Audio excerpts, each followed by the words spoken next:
पंतप्रधान नरेंद्र मोदींनी केलं महामानव डॉक्टर बाबासाहेब आंबेडकरांना अभिवादन। उपराष्ट्रपती सीपी राधाकृष्णन यांचीही उपस्थिती।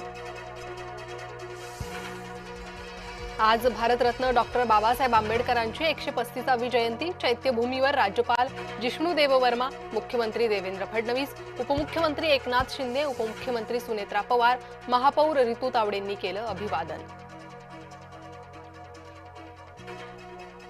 नागपूरच्या पवित्र दीक्षाभूमीवर भीम अनुयायांचा जनसागर। डॉक्टर बाबासाहेबांना अभिवादन करण्यासाठी दीक्षाभूमीवर अनुयायांची गर्दी। बारामती आणि राहुरी विधानसभेसाठी 23 तारखेला मतदान। सामान्य प्रशासन विभागाकडून अधिसूचना जाहीर।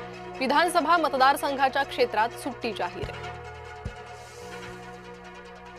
बोंदुखरात प्रकरणात ईडीच्या हाती मोठं घबाड। छापेमारीत मिळाले कोट्यावधींच्या मालमत्तांचे पुरावे।